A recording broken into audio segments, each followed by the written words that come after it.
Okay, look, on the topic of coming home, it may not be coming home, but he's coming home. This is the ArsenalVision Post-Match Podcast. My name is Elliot Smith, Block Manager, Young Gunner. Look, I'm sorry to all my England friends and English listeners who were heartbroken by the loss to France. I will say, just from my own perspective, I thought England were very good, but being very good doesn't get you the win because Olivier Giroud is inevitable. He's like Thanos, snapped his fingers, and England are out of the World Cup, but he is coming home. And by he, I mean Bukayo Saka. And that means that only William Saliba is left at the World Cup of the Arsenal players. And I think it may hurt right now from an England perspective, if that is what you were rooting for. But from an Arsenal perspective, I think it leaves us in pretty good shape. So we're going to talk a little bit about the England game just because I think that, it's a relevant topic, although you can get certainly better analysis from Lewis and Tim and Phil on the World Cup Daily that aired last night, UK time. And we're going to talk a little about Dubai training camp, the players coming back together, the Ndicka links. It rolls off the tongue weird. Ndicka links. It sounds like a thing. I don't know. Let's not make it a thing, though, because I feel like it'll go to a weird place. Let's do this. Let's introduce who's on the pod. And then I want to say one thing before we get started. So joining me now is Paul. You can find him on Twitter at Pause My Pants. Hello, Pause. Woohoo! And Clive. You can find him on Twitter at Clive PFC. Hello, Clive. Hello. I took a pause before I introduced you because I assumed that Paul was going to say something about Ndicka links. Well, you did say it rolled off the tongue. I thought you had it all covered. Oh, okay. Fair enough. Okay, so before we get started, I just want to say this. I guess 2 days ago now, Grant Wall passed away in Qatar. And Grant Wall, a very prominent football journalist from the U.S., someone who I think it's fair to say was instrumental in growing the game in the U.S. and especially growing the women's game. Grant and I went to university together, and I can tell you that from a very young age, someone who was inspirational and kind. I think he was an excellent writer. And whether you followed his work or not, if you are on Twitter or follow the accounts of anybody that knew him or interacted with him, it is so rare that you see a uniform reaction to someone's passing where everybody essentially says the same thing, that he was kind and helpful to them at every opportunity. He had appeared on this podcast, which he certainly didn't need to do. He did it because he was asked. And, once upon a time we went to school together and he said, sure, I'll come on your podcast. He was just someone who was willing to try to help others with their career, with their life. And while I think it's obviously what he will be known for, his legacy will be his journalism and speaking truth to power and certainly trying to confront difficult topics when others ran away from them. It's actually just his kindness and his humility and being a helpful, considerate person that is the legacy. And my heart goes out to his family, obviously suffering, to his friends who are suffering, to the people touched by his work who are suffering. And I just wanted to make sure that we emphasize that. I know Tim did speak about that at the start of the World Cup Daily, but it certainly made an impact on me when I heard the news and someone who had an impact in my life. So he will be missed, and certainly we hope he rests in peace. And our thoughts are with his family and friends. So not the best, most uplifting note to get the pod started on, but certainly one we had to do. So we can shift gears to another uplifting note: England crashing out of the World Cup. I joke. Look. This is the hard thing about talking about the World Cup. We have listeners who are French. We have listeners who are Moroccan. We have listeners who are Portuguese, right? So like every time you say, "Ooh, I'm sorry that England lost," there's someone listening to be like, "What are you talking about? I'm not. I root for France." But on the panel here, we do have Clive, and Clive was indeed rooting for England. And I mean, the thing that I take away from this game, apart from England being quite good, Clive, is that, for years, I think we've had this debate that's almost like an inferiority complex of, why doesn't everybody give Saka as much credit as Grealish? Why doesn't everybody give Saka as much credit as Foden? Why doesn't everybody give Saka as much credit as Sancho? Well, now Sancho can't even get in the England team. Grealish is sitting the bench the whole tournament. Foden, he got in there and I thought he did all right. But the player who comes away, I think, as the best English player in the tournament, and certainly the best English player on the night against France, is Bukayo Saka. And whatever level we think he will reach someday, whatever the ceiling is, he's awesome right now. He is a star right now. And I think he may be devastated to crash out, but he's going to be coming home very much with his head held high about how he performed against France and what he's done for his reputation in the game. Yeah, absolutely. Excuse me. Absolutely. And agree. And nice words on Grant, by the way. Thank you. I think the things we know about him, the way he receives the ball and his timing of releasing the ball, we've grown so used to it now. But when it translates to the highest pressure moments, and then suddenly you look at him and say, actually, he's the only one doing this. He's the only one receiving the ball, turning inside and releasing it on time. And then you think, crikey, they can all play, but pressure does, crazy things to people, doesn't it? And I love his bravery to play and just do the simple things. And his decision making and timing is just great. And so yeah, to see him get his, to steal another term, to see him get his flowers nationally, I think is really quite rewarding. And to see the angst around his substitution is a compliment in itself, right? And wonderful player, a wonderful human being, and I think we're getting to see all of that now with the time we have to watch all the training videos and the social clips coming out of the England camp, and he's coming out of it as a really lovely, rounded human being. And we're all in our middle age, right? It feels like one of your own kids running around out there, It does. It feels I'm incredibly proud of him, and I know is that the right phrase? I feel really proud of him. It's easy to sound condescending, but we all feel it. So I don't think anybody's going to accuse you of that. I totally get it. And go ahead. Let's say all three of us have had a bit of a history out there, a bit of a past. So you never know. He could actually be one of our children. That is an interesting point. Well, I am fairly certain that he is confident in who his father is. I appreciate you suggesting that all of us are philandering maniacs who have rogue children running around the world. So thank you for that. But yeah, he might as well be my child, because I do feel that pride. The thing I'll say, Paul, too, is I think there's this worry, you can't root for these guys to crash out and come back to Arsenal because it's going to have an impact on them psychologically. But if Bukayo Saka could get over what he went through after the Euros and come back and have a stellar season and look unfazed, he's certainly not going to be fazed by crashing out here in a tournament where he can leave with his head held high and be the one who feels good about what he did. And I think the same probably goes for Martinelli. Now, again, we've not experienced Martinelli reacting to the trauma of crashing out of a tournament, but he crashes out of the tournament where he went into the tournament with people saying, why is this bum being brought? There are other players from Brazil that should have been taken instead of him, and leaves the tournament with people saying, why didn't Chite get him on the pitch? Chite's a bum for not bringing Martinelli on to get us through the game. And so both Saka and Martinelli have only elevated their stature in the game, have had creditable World Cups. Saka obviously more influential, but both, I think, getting headlines and raising eyebrows and improving their position in the game. And so while the exits will be painful, I think they will be exits that they can both recover from fairly quickly and come back to a title challenge. And oh, by the way, this was the last day we needed them to get knocked out, because if they don't get knocked out here, they're in a third place game and they're playing on the 17th of December. And almost certainly Martinelli would have been starting. So do you agree with me that in terms of Martinelli and Saka, we're in best case scenario land in terms of the stage they could have been knocked out and the way they will leave in terms of their sense of their contribution to their national teams? Yeah, for sure. Obviously, Saka could have gone on with England and won the World Cup, which, be very nice and all.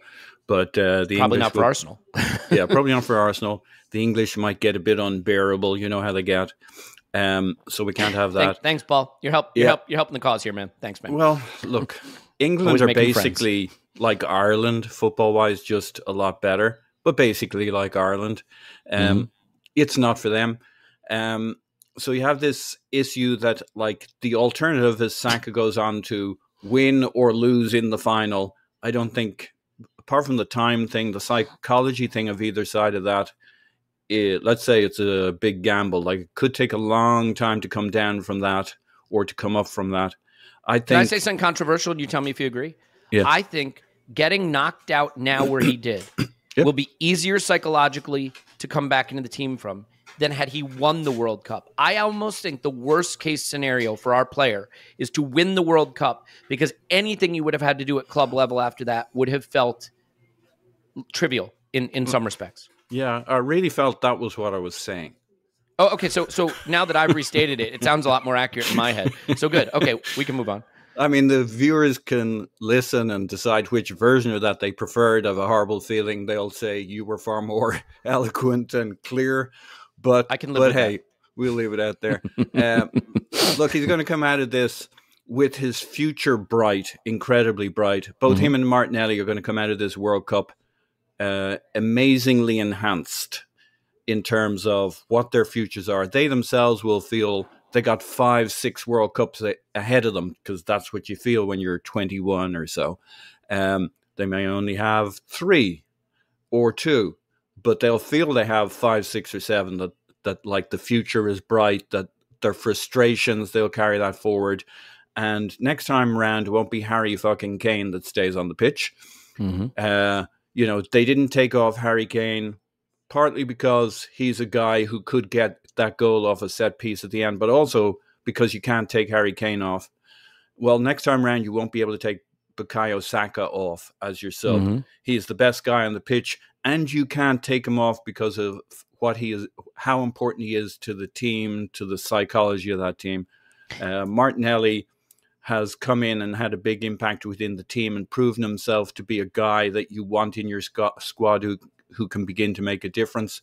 So it's all there for them to prove it on the pitch over the next 4 years. And what they need is consistency. They don't need the turmoil of switching clubs. They need success at their club. I mean, from a entirely selfish standpoint, it could not be better for Arsenal. They've everything to prove, everything to improve, positions to establish within that squad. And they'll be back for Christmas. We need France in the World Cup, I think, selfishly, not because that's necessarily the nation I'm rooting for, but because I think if France winds up in a third place game, Saliba will start it, potentially. And that's what, 1 week before we play, roughly. If they don't play in a third place game, Saliba will have played no minutes, and I think there's a chance every single one of our players who went to the World Cup will be available for West Ham, except for Gabriel Jesus, who, I mean, I still shed a tear for him in terms of what he went through, because he had the nightmare World Cup. I mean, he had played, didn't really distinguish himself, dogs abuse from Brazilian fans, knee injury, out, losing his club season where he was such a star and could have come back at least to the love of the Arsenal family. I just hope for him psychologically he comes back in decent shape, because he still is our most important player for me. So, Clive, let's be a little silly.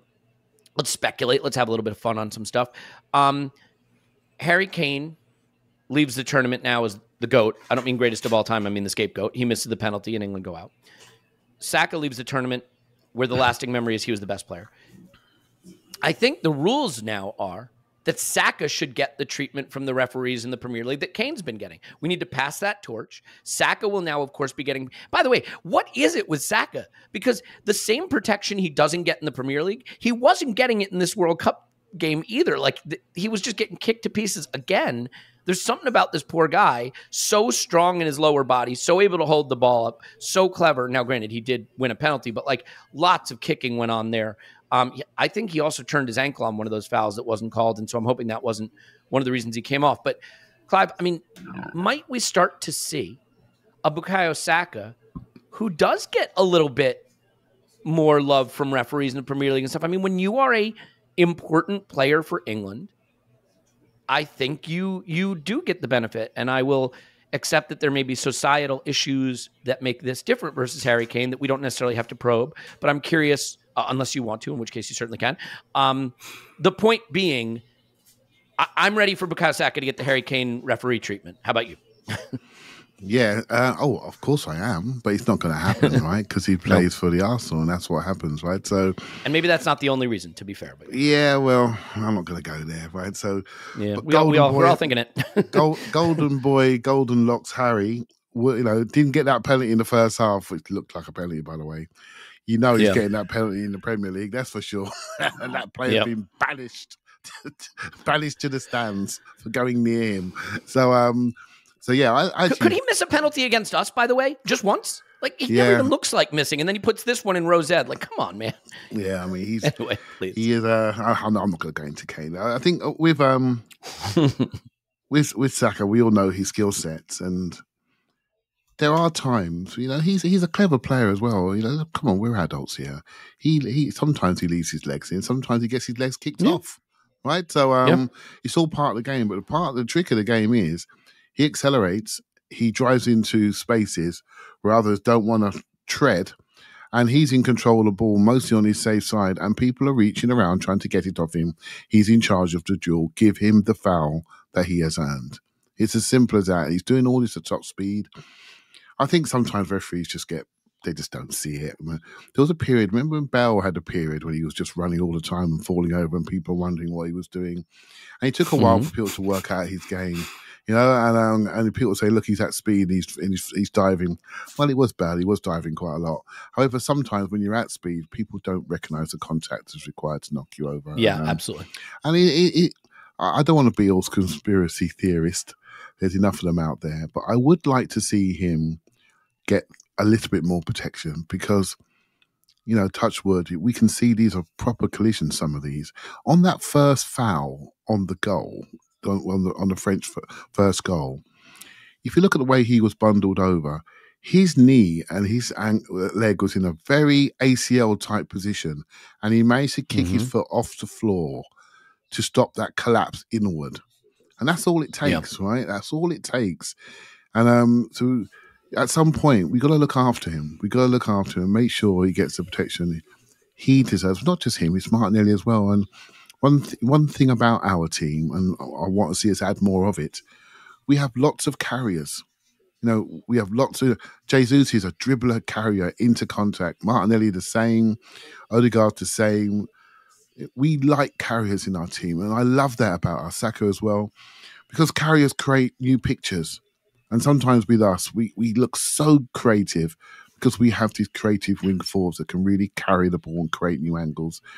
And I want to see more of that come into the club. And Smith Rowe's equally good on the ball, when he tries and carries. So add the carrying aspect, but protect the carriers as well, because they're getting munched, right? And we're not getting the due reward, shall we say, from our referee friends. Well, and again, I'm going to go conspiracy theorist for a minute, but what was the foul? What was the game? You guys, we need Tim for when I ask these kind of questions, but where Bukayo Saka, the defender, literally wrapped their arms around him and suplexed him in the penalty box. That Remember, was, they just Mings, Aston Villa. Yep, exactly that.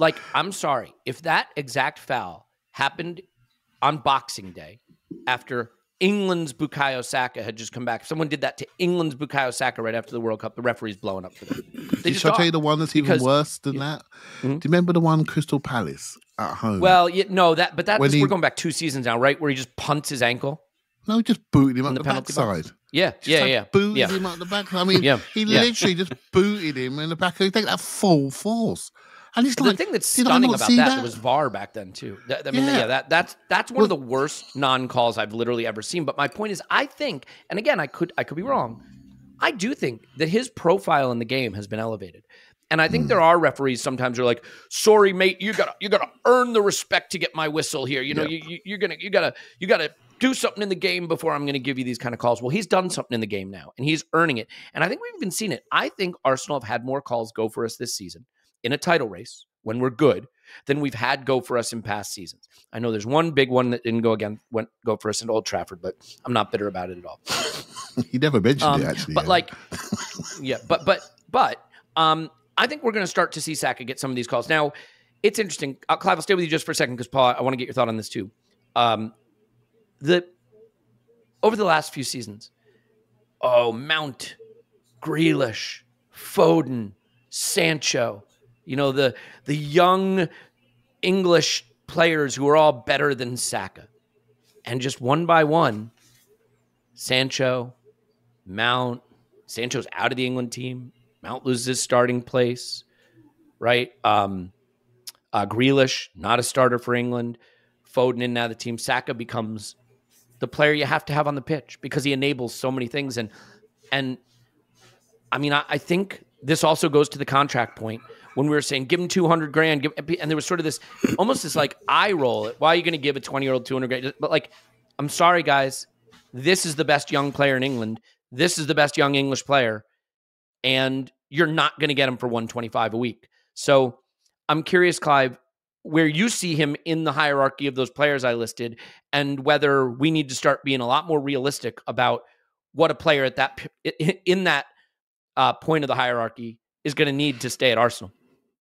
Yeah, I think there's 3 golden players at the moment that are really shining in Foden, Bellingham, and Saka. Those are the 3, and I don't see them. By the way, I didn't include Bellingham because he's midfielder. I was thinking players that are sort of more in the same sphere positionally. But understood. I broadened that point out. I understood totally.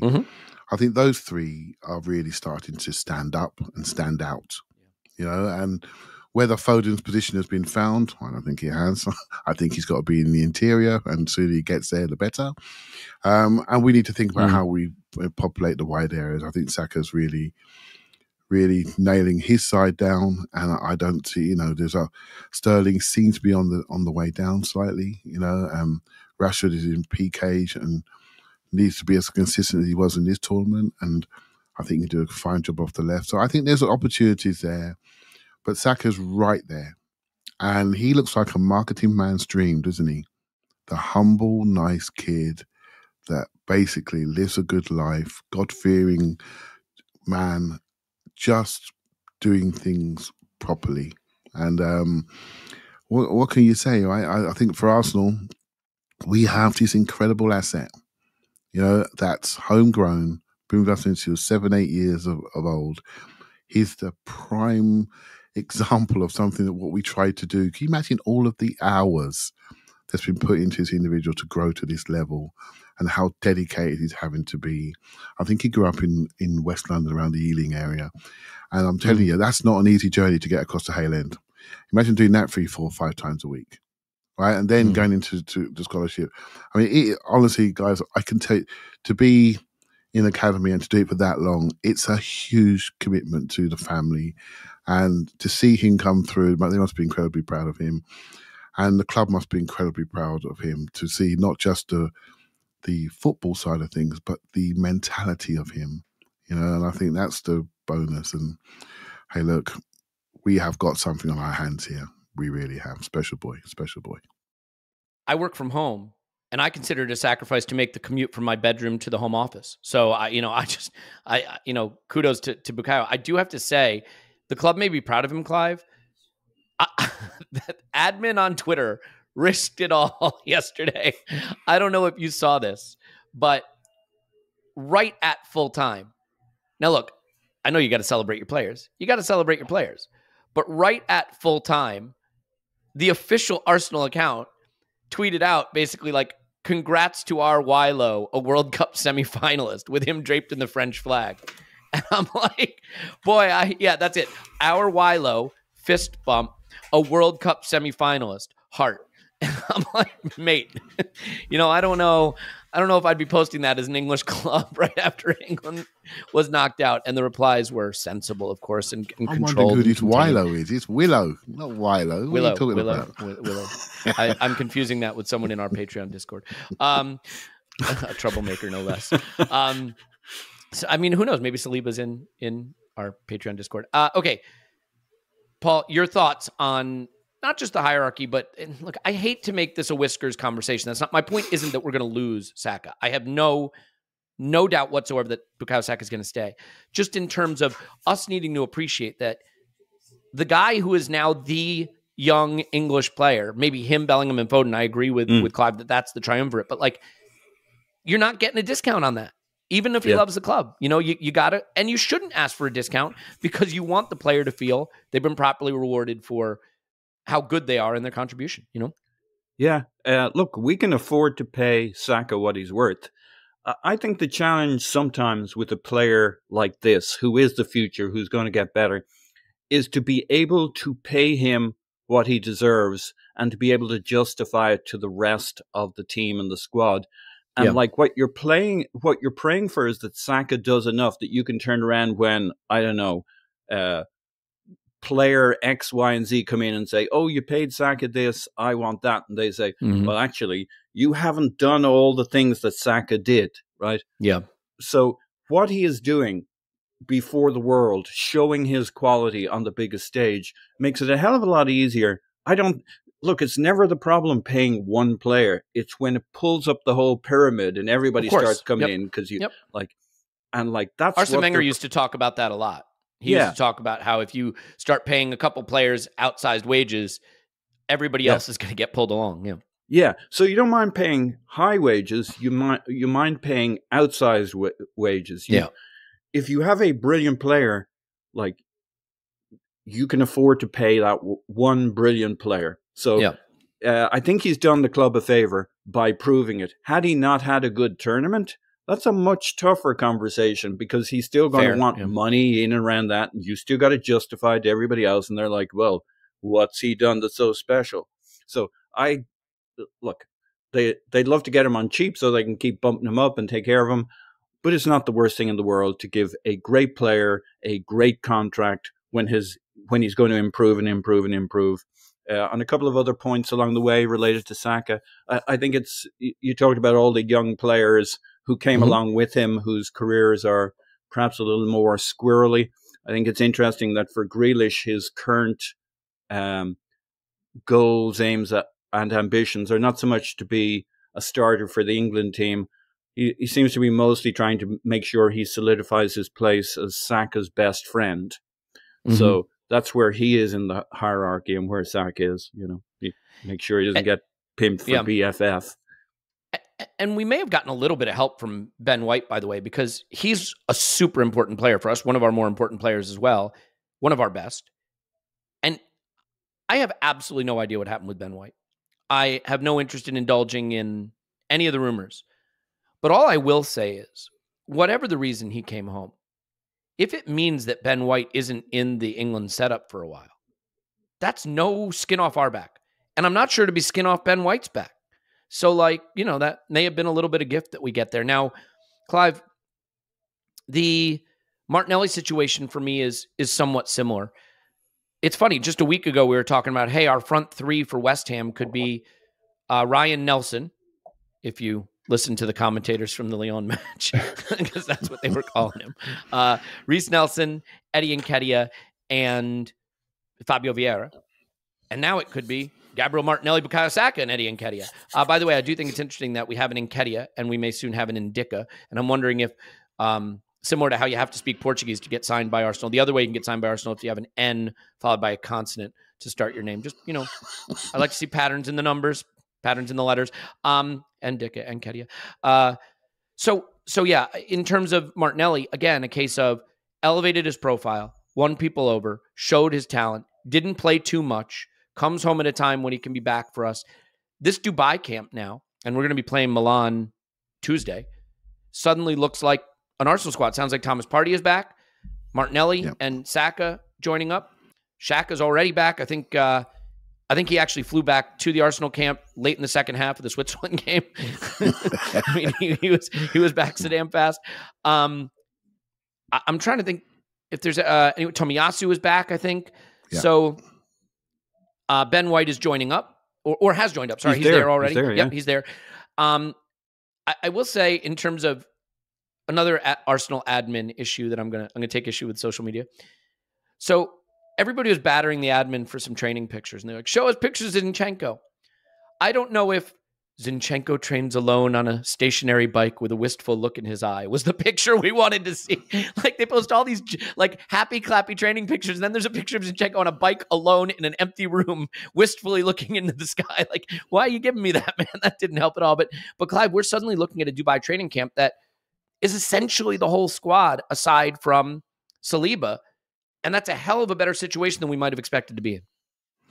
Yeah, it is. But hey, look, a week ago we was on here and I was incredibly worried about Saka and Martinelli if they were to continue in the competition. And obviously Jesus was very raw in our heads and we were all doing our sums. A week later, Saka and Martinelli have come out of it, as you said, enhanced and potentially could be ready for West Ham or, at least by Newcastle, so at the very worst. So and the Jesus thing, it still stings. But then when you watch Arsenal play against Lyon and we're skipping through the tulips like young foals, running through them, you don't feel as worried anymore. As soon as we concede a goal, we're 1-0 down and we're looking at our bench and wondering if you've got enough forwards, then we're going to be in a different place, right? Can I stop you for 1 second to tell you something that you might find interesting? What's that? So I have to admit, I love the way we played against Lyon, but I was critical of it in the sense that I said Lyon are so bad, I don't think it matters. Lyon have just defeated Liverpool 3-1 in a game that Firmino, Salah, Elliot, Gomez, Matip, Milner, Robertson, they all played. And Lyon beat them 3-1. And they looked like poop and against then beat us, them on penalties. And they also beat them on penalties. Just to nail them in the coffins. And Lacazette beat them or scored on 83 minutes. Yeah. It's like, okay. Yeah, sorry, Clive. I just thought that was some interesting context because we made them look really, really bad. They just beat Liverpool, but Yeah, we did make them look bad. I watched the game and I did watch the whole game, and I liked how we play, and it's sort of like it was like a refreshing reminder of what we were doing, and before, and I was not that we'd forget it, but we all got short memories. And it was just so nice to see the patterns and what we're doing, and how we move the ball, and how we share the ball. We've got a lovely team culture within the group. I really, really enjoy watching them, And you kids know how we play too, right, Clive? Well, that was pretty cool, wasn't it? Yeah, I mean, I watch a lot of stuff like many people do. You can see what they're doing in the younger teams, and as a club, we look really aligned, and we look so well coached. I mean, crikey, we look so well coached to produce this stuff week on week. The patterns, you can almost predict it, can't you? You're watching it going, okay, you need to turn out here, go there. Okay, they've done that. Next one, where's my runner? Here it comes. You can almost you can watch it developing. Yep. And it's just wonderful because it's so instant and so quick and so I don't want to use the word rehearse, but just so the timing is the key. And when the time is not right, you can spot it. And when someone's not fit, you can spot it. I'll give you a little something I did notice. I think we saw Saliba's one game when he did play for France. I'm not sure. I think they played Tunisia, didn't they? And he came on in that game. And I'm telling you, mate, he didn't look good when he first came on that pitch. He looked lumpy. Remember the Saliba we were worried about a couple of years ago when he's not in the rhythm? Legs were heavy. I'm thinking, oh no, I don't like this. But again, when he looked up, he didn't have his normal passing partners. It just goes to show you what we developed here. Players who are exceptional in our eyes are exceptional within this group, and knowing who they're passing to, who they're receiving it to, they have real strong principles within that team, and it's starting to permeate to other players, and it's really nice to see. Well said. I want to talk about the Ndicka links a bit. Ndicka links. This podcast is brought to you by Ndicka links, the finest sausage alternatives. Doesn't it sound like that? Like Jack Link sausage. Do you guys have Jack Link sausage in the UK? No, but what I should say is, and with all kidding aside, because obviously there's some people listening. They barely have sausages, Elliot, since Brexit. Okay, fair enough. Would it kill you guys to have some pancakes and waffles like the rest of us? Look, a lot of people dealing with loss right now. Obviously, we're sharing a loss in the community, and I think it's as good a time as any to remind you this podcast is sponsored by BetterHelp. BetterHelp is online therapy, and it's real therapy. And I think the thing that has changed with the digital economy and just virtual work and things, that we've come to realize that you don't have to be in person to engage in a lot of the activities that you engaged in person previously. And one of those is therapy. And I think it's one of the best possible changes because you can reach out and get the help that you may not feel comfortable driving to an office. You may not have the time in your day to drive to an office. You may not have the time in your day to go seek out a therapist. Where would you even start? How would I even know who to pair with? BetterHelp does all that for you. Pairs you with a therapist who is a specialist in the issues that you want to deal with, gets you connected right away. You don't even have to have camera on if you want to be totally anonymous. You can change therapist, which is hard to do if you're going into an office to be like, sorry, I'm not coming to your office anymore. Like, I'm going to go to someone else's office. It's 100% online. It's more affordable. A lot of people don't get mental health coverage from their health insurance if you're here in the United States, where, you have to have health insurance to get medical care because that's cool. So it's just wonderful. And again, mental health isn't just I have depression or I'm in a crisis. It can be life is hard. Adulting is hard. I need help. And it's not the job of my partner, my friends, to necessarily bear the responsibility of the challenges I'm facing. I need someone who will work on those things for me. As the world's largest therapy service, BetterHelp has matched 3 million people with professionally licensed and vetted therapists available 100% online. Plus, it's affordable. Just fill out a brief questionnaire to match with a therapist. If things aren't clicking, you can easily switch to a new therapist anytime. Couldn't be simpler. No waiting rooms, no traffic, no endless searching for the right therapist. Learn more and save 10% on your first month at betterhelp.com/vision. It's BetterHelp, H-E-L-P, betterhelp.com/vision. And almost as importantly, we were talking about this on Twitter, talking about this in the Discord, like what I add to the conversation because we were on the World Cup Daily and the guys were talking and I pronounced a player name like badly wrong. And I said, look, you guys are here for the knowledge. I'm here to make sure you have smooth balls. And that's my role. And I'm going to do my role by telling you that right now, this podcast is brought to you by our favorite producer of ball trimmers, Manscaped, the global leader in below-the-waist grooming, are leaving 2022 with a clear mind and clean balls. And Manscaped wants to help you with this special offer. Use code ArsenalVision. That's code ArsenalVision, okay, to get 20% off and free shipping at manscaped.com.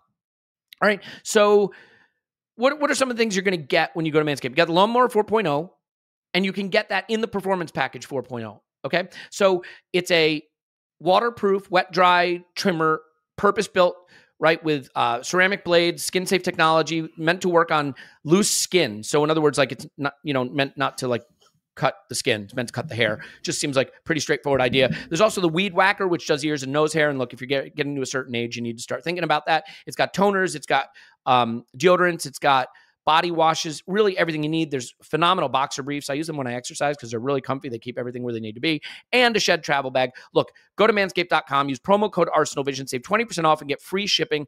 Manscaped.com, 20% off and free shipping. You do it now, you got the perfect gift for the holidays, ladies. You can use it too, by the way. Share and share alike. This is a sharing economy. Manscaped.com, promo code ArsenalVision, save 20% off, free shipping worldwide. Do it now. Clive! Is that enough of that? Indeed. Nailed it. Okay. That felt good. That felt real good. Clive, what do we need to know about this Ndicka character? Well, I like him. Who has apparently signed a pre-agreement to come be our left-footed center back that we need, with Pablo Marie gone and Rob Holding maybe coming to the end of his Arsenal time. What do we need to know about Ndicka? Yeah, this is one of the contractual opportunities that are out there for us. I think we were talking before the podcast. I've had this little thing that this is the way to get to the next level for us, to look out there in the market at these opportunities. And if this is true, there's this and if, right? This guy is pretty good. He's a left-footed centre-back stroke left-back, has had some periods even playing in midfield. So that's a good sign. As you know, we don't mind an inverted fullback that's 6 foot plus. Well, I don't mind one of those. I like my centre-back fullbacks. He's playing in the left of a back three at the moment at Eintracht Frankfurt, and he looks quite leggy, very good recovery speed into the corners, keeps the ball nicely, and he creates transitions with his tackling. And maybe do some scouting him this week, Elliot. But I do like him. Mm-hmm. I do like him. I've always liked the idea of him, shall we say. You look around, you think, yeah, he's a young French centre-back, good schooling, been to a couple of leagues. I like the idea of him. I watched him play against Europa League games last year. I also against Rangers in the final. I think he played at West Ham as well. And he looks okay. He looks physically good, 6'3", 6'4". He's good at it. He's good in wide areas where we need big space defender. Do you know what I mean? Half-a-line defender. Mm-hmm. We lack that fourth defender, centre-back that can play on the halfway line. Not wishing to criticise anybody else, but you know what I'm saying here. We all know where we're going. And we need to recreate what we have with Gabriel, with White, with Saliba. We need another one that can do that job. On the halfway, press, move the ball forward, pass, step onto people, squeeze the team up, not mentioning that word that Paul always mentions, high up on the halfway line, and go from there. So I like the idea. I like the idea of it. I like the idea of it very much. So I hope this one's true. That's what I will say, Elliot. Yep, Paul. I mean, it makes some sense. And I mean, look, I think people are sick of Mikel Arteta buying center backs. It seems like his favorite thing to do. But Pablo Marie gone. I think Rob Holding will probably be gone.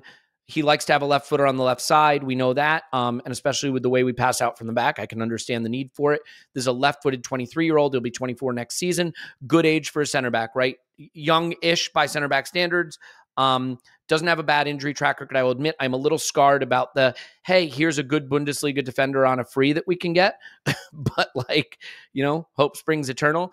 The thing that, I look at with this guy is that he's going to need to be a good on-the-ball player. And from what I've heard, he fits that, but I have to admit, I don't have any knowledge of that specifically. Do you have thoughts on this? I mean, I think this, to me, feels sort of like we got a couple of big pieces we got to find that are going to be expensive.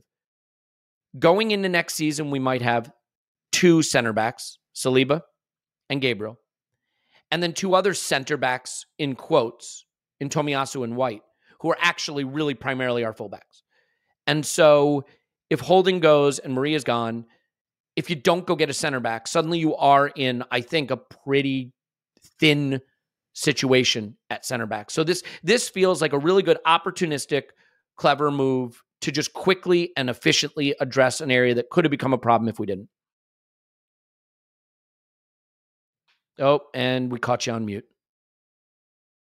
It's our 7th season. By the 8th season, my guess is this will happen a lot less. Yeah, go ahead. I'm sorry. Yeah, whatever. All right. So I'm sure we missed all the good stuff, but what try to reproduce it. Yeah. We're the most axially symmetric team. That's easy for me to say in the league. Lefties on the left, righties on the right. You know it's coming. We're going to get other players could fit in here, but that's not what we do. We need the guy who can spin the ball, who has all the angles, who can make space for himself over there. So we were going to want an Ndicka kind of player. Like I've watched a little video on him. He looks like he's a baller. He's certainly got all the skills. And I want to be the first to say, I know we haven't signed him yet, but I wonder if he could play at DM. I just want to be the first one at Arsenal to say that. Hang on, Clive's got a word on that because apparently he wants to be the second one. Clive? Well, he actually has had time in the DM. I should know the exact number of games, but he has played there, which is a good sign, right? Because, we like this, don't we? So let's see what happens. And like, why we love a could the center back be our DM conversation, whether it's Ben White or all the way back to Tommy Vermaelen. We've been trying to make this a thing. Yeah, exactly. And like, it won't happen. We won't do it. But I just wanted to be the first one, even though we haven't signed him yet. Got it. To recklessly project about that. Fair enough. But I'll tell you, watch the video and like, this guy can really fucking play. The wonderful arrogance on the ball. He can kind of do it all. Like the problem with videos is you can't, you don't see the other side. How often does he screw up? But like you see it on our scouting videos, Paul, over on Patreon, which is a reminder you should be there because otherwise you're just watching highlights. I'm sorry. I know. Yeah. This podcast sponsored by the ArsenalVision Podcast. Yeah, but certainly with the ball, he can do it all. What he does the other times when he's not on this YouTube highlights video, I've no idea, but he's phenomenal. He's phenomenal when the YouTube's rolling. I can tell you that for nothing. What I think's interesting about him is it brings back the topic of Arsene Wenger's, players are all going to run their contracts down. So we don't like it when it happens to us, but it is a new era that allows for clubs like ourselves who are attractive honeypots for these talented players who will run that. Like, you're going to bet on yourself. You have to be talented to run your contract down because Cedric runs his contract down. Different proposition to Ndicka runs his contract down. Right. So we can get him in the door cost effectively, which is fantastic. The other thing is there's no wrangling, right? It's a quick decision. It's two parties talking. You're not going to the club, to this club. You're not, there'll be competition, but it's a very linear, direct, straight transaction. So we'll know where we are before the summer if it's an Ndicka or another player like this who's coming in on the free. The challenge with these guys is you've got to find a way to separate out how you parcel your wages, because they come into your wage structure and like they want to be paid for the fact that you don't have to pay a fee. Now they're up around Gabriel Jesus money, but they're really competing with it's an odd situation in the dressing room when the guy who is brought in to be a rotational backup option is making more than the starter because he came in on a free and the other guy was a 50 million transfer. Yeah, and there's no part of that conversation that makes anybody feel good that that's only because they paid me the fee that the club would have got, and everybody's like, oh well, that seems perfect. Like, I do think you could almost call it a culture clash, but there's a payment structure clash out there that hasn't happened. When you have a mix of players, some of whom came in on a free, some of whom didn't, and then they're looking at their futures and thinking, well, maybe I run down my contract in this club. That all has to be played out yet. And like, whether it's Ndicka or the next player, there's going to be one there's a lot of balancing we as supporters need to understand when clubs are making decisions. Oh, he's great. Why didn't we go for him? He might have been a total dick about his contract situation, things we'll never really know, that would create problems well beyond his one situation. But I think we'll go for somebody like this guy, and Gabriel will have real competition at his position, and we'll have real competition across the pitch, and the starting 11 will not be as clear to us in a season or two's time. We'll be like, could be any one of two guys in most positions. I'll take it. Clive? Yeah, joking aside, I think a reason why I like this player, he's playing left or back three at the moment, has played left back quite a fair bit, and can play left centre back. That type of versatility, we know what that means. We've got one left back that potentially could be sold. It's not playing at the moment. We've got another one that's quite injury prone. So one player, you could literally see two players go, but you get your depth in squad based on the versatility of those players. So if a player can do those positions properly in a style that we like, whether he's in a left back, stick on back four, left back out wide, or an inverted left back who's played time in midfield, we know that we can see that picture. We've seen it with Tomiyasu.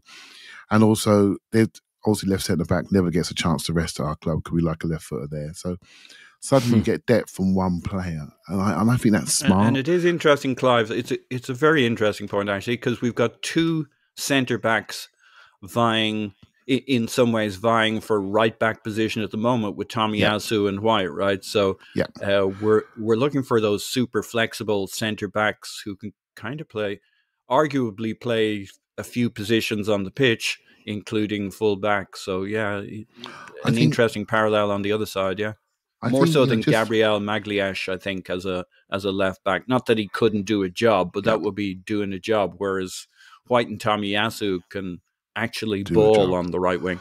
They can, and I think it's something I've been thinking about. Also with Kieran Tierney, we're not sure what's going to happen there next season. We got Nuno Tavares, who's probably going to be sold after a year's loan. We got Rob Holding, who deserves to play. He's 27 now, deserves to play, deserves to be somebody's first choice. You start to think about the sales we could make now. We haven't done well in recent years, but now we've built up the squad value and there are people that could be sold. So you add people with flexibility, you keep your squad to a nice, tight squad, and everyone's involved. They can play in multiple positions, and we've hopefully got proper big boy competitions next year on a Wednesday night and a Tuesday night, and not the Thursday night rubbish music competition that we're in at the moment. So I do see some real opportunities there. And then as we pull that money together a little bit more, there are some bright young trinkets out there that would really make our squad go up the level. If we are going to spend, we can scoop some money in and then hopefully buy somebody. I've got my dreams, but a couple of players out there are really, really shining at the moment. Maybe that's the players that we need to elevate the club. So you need to create those funds to make those moves. Yeah, Paul? Yeah, so it also brings up for me a really interesting thought I've been playing on recently. I'll be the judge of that. Yeah, I guess everybody will, so I'm getting a little nervous now. Maybe it's not that interesting. Maybe it was just me. Well, come on, enough preamble. Let's hear it. All right, I'm going to dust it off. So there's this conversation about as Arteta does better and better and we do our football, are we just a simulacrum? I think that's one of your words, simulacrum. Elliot. Yeah, simulacrum. Mm-hmm. No, I'm going with simulacrum. That's not a word then, so, your choice. It's a word on The Simpsons. No, that's cromulent. Oh, okay. Simulcromulent of what Pep is. Are we is he just a cheap version of, is he just always going to try and emulate what he's seen Pep do? And I don't for a second believe that, because he's got his own emotional landscape. He's a strong personality. They're going to work off the same blueprint. And the one area I already see a difference is, and this may not be correct, but when I look at our defense, we have a beefy, muscular defense that is to be feared. Now, a City sometimes can put together a defense that you think, geez, that's a defense. But it's always the vulnerability that it's they got a bunch of almost midfielders back there. They're a little not that they're small, but they're a little, you can get at them. There's this vulnerability. They don't like it up them a little bit. And I've always got the sense from the day one when Arteta came into Arsenal that the one thing he didn't want to do is have done to him what he had done as a player, which is us getting done on the counter. He wanted competency. He wanted guys who could play, but he wanted a back unit, a back five that could and should be feared. And if we get somebody like an Ndicka, it's another player back. We can put out 4 or 5 with Partey in front of them, and coming out of the tunnel before the game and at halftime, you'll look across and see those guys and say, gulp. That is not a back line. I do think already, maybe it's just a fix to the other reason Arteta will be different is because the problems he's solving, the context he's in is a little different. But I think in particular across our defense, I feel a quantitative difference in terms of Arteta's concept of positional play, even if it's just a variation on a theme. I agree with that. Look, I think where I get most worked up in squad debates with people and where I disagree with them the most is on depth. I do not think the goal should be to have depth. I think the goal should be to acquire as much excellent quality as you can acquire. Quality that could be a starter for a title-winning, title-challenging team. And then the depth works itself out. Now, I'm not saying have one player to position. What I'm saying is you don't need 22 players. That's not realistic. It doesn't work. You can't keep them happy. It doesn't make sense. And inevitably, you will have less quality because your wage bill you don't have a wage bill for 22 starters.